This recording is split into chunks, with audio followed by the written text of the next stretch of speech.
Carving the Stencil with John Marshall.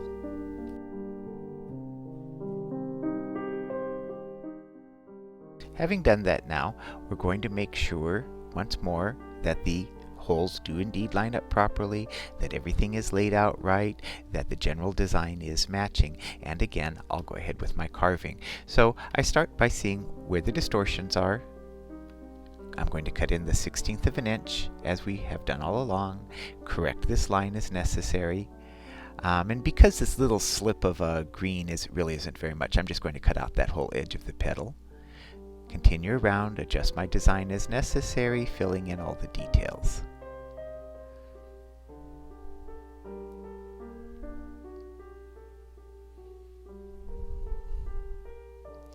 Okay, so with that done, it should pop out just fine, and indeed it does. So let's look at this next section there. Okay, I'm going to have to adjust this carefully, round out some, make it a bit more graceful, adjust lines as I go. I'm cutting out, in some cases, a little bit more than a 1/16 of an inch, but we're just talking about averages here. Now, if I look at this, looks like I missed part of this design in the original planning. So that's okay. This is what this template is for. I'm going to go in and correct that so I can see that there isn't anything there.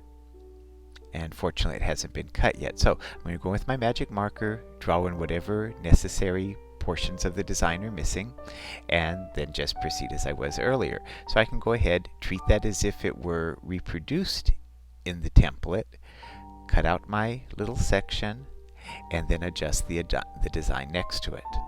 Okay, that portion will have to be cut off the other edge, and I'll take care of that in a moment. So, go along, examine each portion, make sure they're cut accurately, adjust as you need to, and then we're ready to proceed with the next step.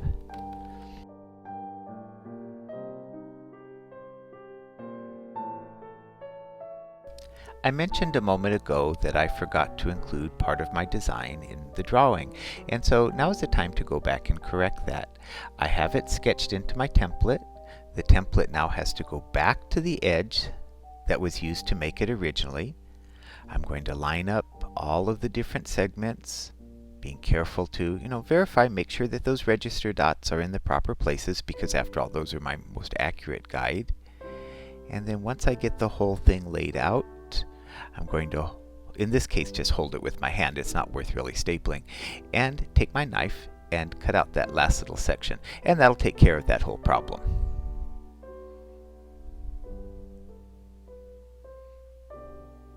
Okay, and that's done and was quite painless.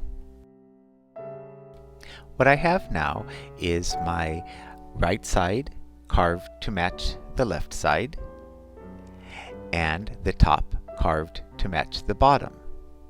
So I'm not going to be needing these templates any longer. I know from experience that there can still be inaccuracies in the repeat, and so I want to take time to check, and triple check to make sure that everything is done, because once the stencil has been lacquered, it's too late to go back and make any corrections. Eventually, paste will be pushed through the stencil to create the image on the cloth, and we do this by picking up the stencil, laying it down, pushing paste through, and repeating this activity over and over again. What we're going to do now is simulate that activity using ink instead of paste, just to check the register. So first of all, we'll lay the stencil out at the top. In this case, we're going to be using the red ink to pretend to be the paste, and again, dab it lightly to keep it from being too juicy. With the surikomi brush, transfer the ink to the paper. Again, the ink is representing the paste in this case. A little bit juicy there, so let me see if I can pick up some of that. Okay, that looks like that's going to work well. Okay, and get those registration marks. They're a crucial part of this repeat. And yes, that's a good register. Okay, so I'm going to now pretend as though I'm going to apply a new layer of paste, one that will connect to the early layer of paste and create my repeating pattern. So I'm going to carefully eyeball those register marks and get them in position.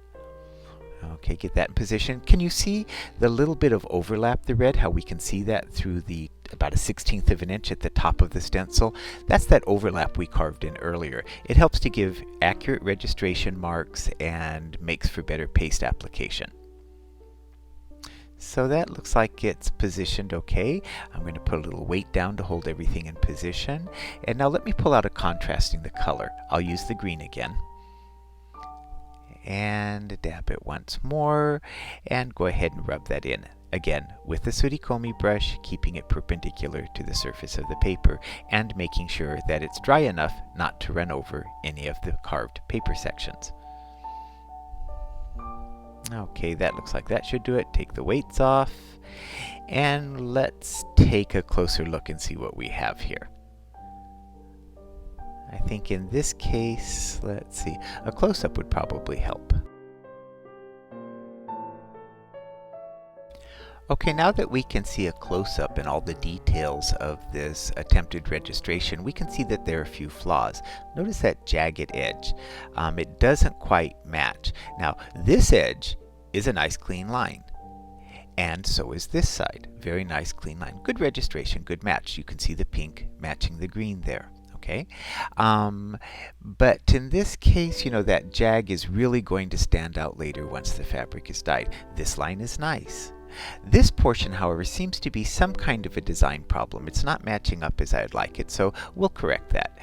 If I just sort of look at it now, what can I do? Well, we can just round out that part of it, since there's nothing we can do about the green. It's already cut. The pink is already cut. We can't add anything, so the only thing we can do is cut out a tiny bit of the pink side to give a softer line. So we'll need to go and correct this portion of the drawing. Notice it's the pink part that needs to be cut. That's crucial to keep in mind. The pink is the top part of the stencil, and that's why we use different colors in our original test. So to make these match up accurately, I'm going to have to realign the drawing. It's kind of hard to do, so I want to make sure and find my register marks, those little holes that we punched earlier, punch them one more time, and use this as my guide. So what I will be doing, slightly off camera here, is to align that registration dot on my far left, and then as I do so, slide everything up into position, and that part of it's pretty easy to eyeball. Once I feel pretty secure it's all taken care of, I'm going to look at the design. I can now eyeball what corrections are going to need to be made. I don't actually have to cut through the template.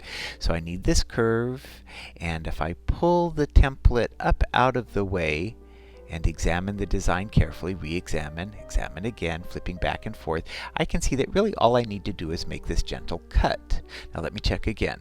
Okay, yeah, that looks like that's going to work. Okay, so now I'll come back and cut this next line, and that should take care of the problem. If we address the problem next to it, we can see that the green portion is a little bit larger than the pink.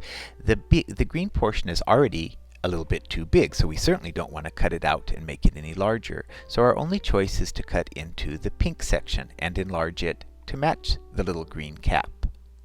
We can do that pretty easily. Look up, pull the paper up, take a peek, and just slice a sliver off. That should be just enough to take care of the problem, and we're all set to go. We can double check it again, lay the template under it, we can do more rubbings, we can go along and take as many corrections as necessary, just to make sure that everything lines up.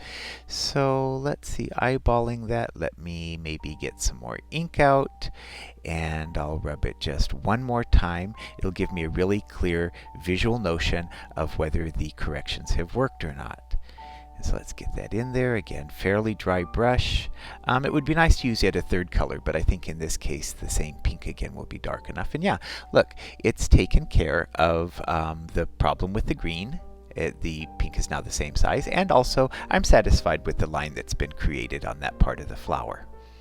Having caught two significant problems, let's go along and check the other lines. You can see this is a clean match, this is a bridge, so it's actually irrelevant in terms of our matching purposes. And if we go to the next one, this is clean, good match here, good match here, this is a good match. So it looks as if we pretty much have caught everything. So we did take care of these, got those initially. There may be one or two minor ones we still need to correct. And of course you'll need to do the same check for the right to left repeat.